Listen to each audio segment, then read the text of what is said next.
Ladies and gentleman, boys and girls, क्या आप जीवन में आगे बढ़ना चाहते हो और सफलता की चोटियां छूना चाहते हो तो ये चैनल आपके लिए, क्योंकि मेरा पैशन, मेरा प्रोफेशन, मेरा मिशन, मेरा विजन आपके इस सफ़र में आपका हम सफ़र बनूं। इसीलिए आपको चाहिए कि मेरे वीडियोस को ध्यान से देखिए, ध्यान से सुनिए और अपने जीवन में आप भी और मैं भी इसे अप्लाई करेंगे, so that together we can make this world a better place to live.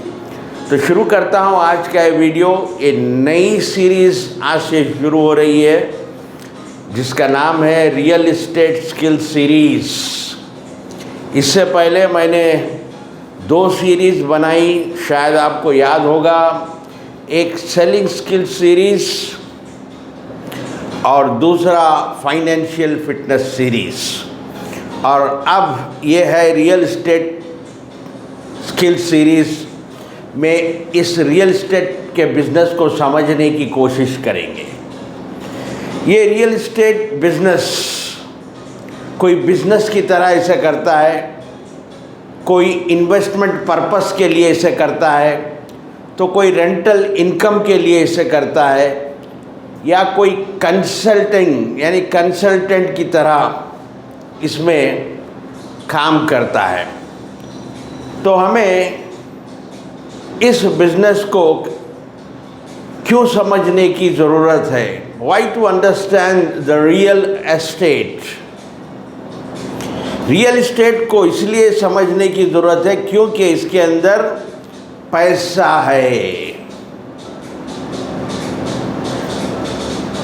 सब कुछ दुनिया में बनाया जा सकता है, मैन्युफैक्चर किया जा सकता है, लेकिन रियल एस्टेट लैंड को मैन्युफैक्चर नहीं किया जा सकता।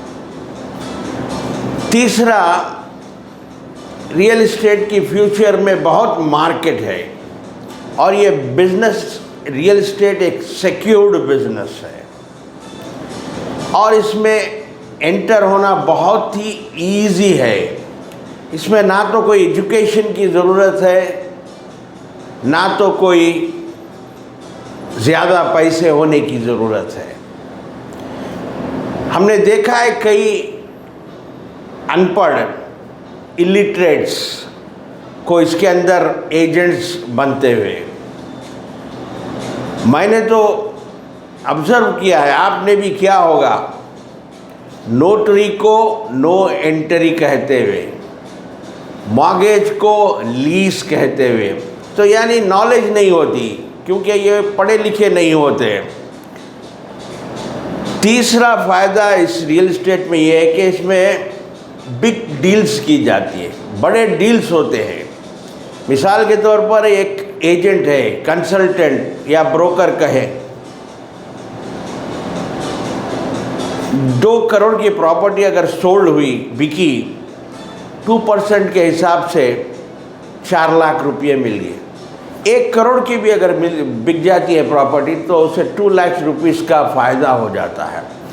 ये क्योंकि ये इसके अंदर बहुत बड़े बड़े डील्स होने के चांसेस होते हैं। दूसरा, अगर 1 ईयर में only 6 deals in a year make him rich.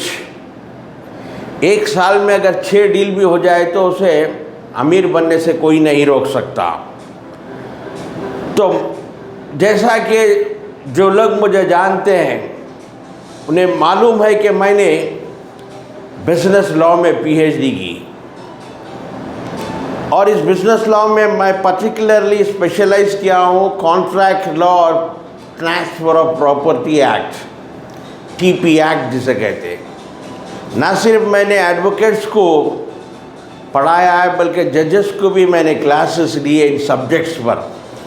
15 साल से ज़्यादा मेरा एक्सपीरियंस है ये सब्जेक्ट्स पर। इसीलिए मैं अपने आप को कॉन्फिडेंट फील करता हूँ और मैं चाहता हूँ कि जो कुछ भी नॉलेज मेरे पास है वो मैं शेयर करूँ, ताकि रियल एस्टेट के बिज़नेस में जो कोई भी है, चाहे वो बिज़नेस के पर्पस से हो, चाहे इन्वेस्टमेंट या फिर कंसल्टेंट क्यों ना हो, क्योंकि इसके अंदर पेपर वर्क बहुत इम्पॉर्टेंट होता है। इसमें सबसे पहले ये देखना होता है कि जो आदमी बेच रहा है, वेंडर है, क्या उसके पास क्लियर टाइटल है या नहीं, यानी ओनरशिप है या नहीं। दूसरा, उसका ईसी चेक करना होता है, एनकम्बरेंसेस कुछ है क्या, म्यूटेशन प्रॉपर्टी हुई क्या, यानी लेने से पहले कुछ डॉक्यूमेंट्स को चेक करने होते हैं, वो बहुत इम्पॉर्टेंट होता है। अगर वो आप सीख जाओगे कौन से डॉक्यूमेंट्स को चेक करना होगा, प्रॉपर्टी के किस किस एनकम्बरेंसेस, यानी किसी का उसमें इंटरेस्ट कोई है क्या, किसी को कोई इजमेंट राइट्स है, ये पूरे चीज़ें इसमें आपको केयरफुली जांच करनी होगी, सर्च करनी होगी। उसके बाद आप अगर इसमें बिजनेस करते हो या फिर रेंटल पर्पस के लिए लेते हो या फिर आप इसमें एज ए कंसल्टेंट काम करते हो तो बहुत बढ़िया होगा। मैं आज सिर्फ ये एक एग्ज़ाम्पल आपके साथ शेयर करना चाहूँगा जो बहुत ही रियल एग्ज़ाम्पल है। इस एग्ज़ाम्पल से हमें कई चीज़ें सीखने को मिलती है। एक व्यक्ति जो एक गांव का है, यहाँ से कुछ 100-150 किलोमीटर दूर पर हैदराबाद से, गांव का व्यक्ति जो एक अच्छी कंपनी में एक अच्छा जॉब कर रहा था, किसी वजह से अनफॉर्चुनेटली उसका जॉब चला जाता है, या जॉब छोड़ देता है। जिस वक्त वो जॉब चले जाती है उस वक्त उसकी ऑलरेडी मैरिज हो चुकी होती है, यानी फैमिली लाइफ, बच्चे, चिल्ड्रन, नौकरी चले गई।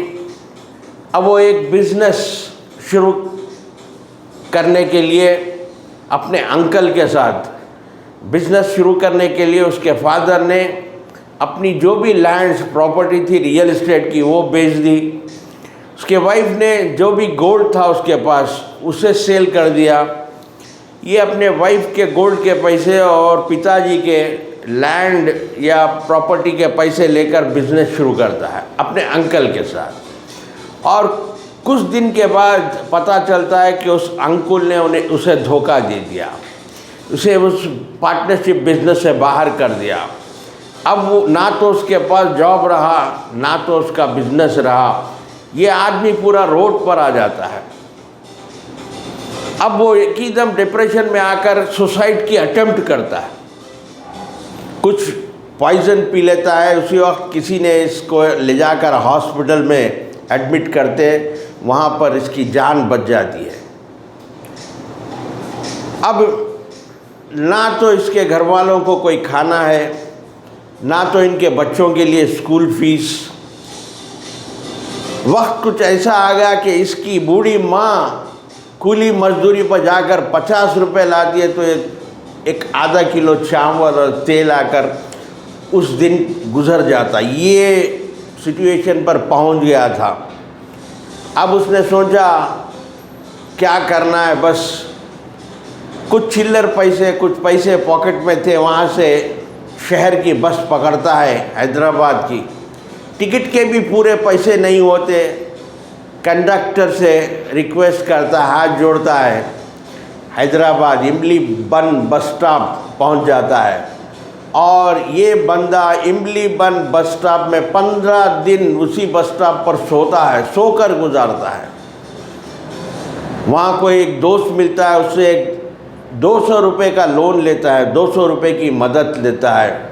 और उस 200 रुपये में से अब इंटरनेट केफ, जो वहाँ पर इंटरनेट यूज़ किया जाता है 10-20 रुपये घंटे, वहाँ जाकर कंप्यूटर पर बैठता है और गूगल सर्च करता है। क्या सर्च करता है Google search? How to earn money without investment. ध्यान से सुनिए मैं क्या बोलने जा रहा हूँ। How to earn money without investment. तो उसे गूगल पे आता है रेंटल, हाउस रेंटल, यानी किसी को किराए पर अगर मकान या ऑफिस दिलाते हैं, 15 दिन का रेंट, 15 दिन का किराया ओनर से, 15 दिन का किराया टेनेंट से आ जाता है। ये चीज़ ये पड़ता है। अब उसके बाद हालांकि बस के लिए किराया नहीं, पैदल निकल जाता है।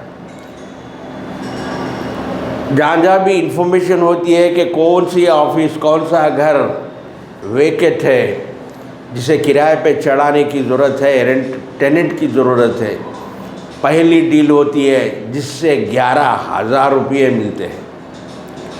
और उस 11,000 रुपये में से पहला वो सेलफ़ोन लेता है 2,000 रुपये का, 2,000, और रिमेनिंग पैसे अपनी फैमिली को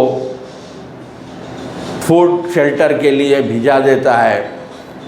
जब भी पहली बार गांव जाकर यहाँ पर वो अपने पिताजी को और अपनी पत्नी, वाइफ को एक कमिटमेंट, एक वादा देता है, क्योंकि उसको एक डील करते ही इतना कॉन्फिडेंस आ जाता है कि इस रियल एस्टेट में पैसे कमाए जा सकते हैं, पैसे बनाए जा सकते हैं। जब लोग लाखों करोड़ों इस रियल एस्टेट में कमा सकते हैं तो मैं क्यों नहीं कमा सकता हूँ, ये थॉट आता है उसके माइंड में।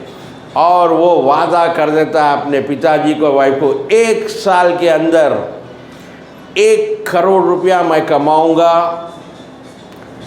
पिताजी को लैंड वापस दिलाऊंगा, और पत्नी की ख्वाहिश एक घर की थी, मैं पत्नी को एक इसी गांव में एक घर दिलाऊंगा, हाउस। और देखिए यहाँ पर कभी भी याद रखिए, जब आप गोल बनाते हैं, गोल कब जब भी अचीव होता है जब उसका पर्पस क्लियर और स्ट्रांग हो। यानी आपका वाई स्ट्रांग होना चाहिए, आपका पर्पस स्ट्रांग, यानी गोल कमाने का गोल, 1 करोड़ कमाने का इसने गोल बनाया और वाई इसका बहुत स्ट्रांग था। क्या था वाई पर्पस? फादर को लैंड दिलाना, वाइफ को घर दिलाना। पर्पस क्लियर था।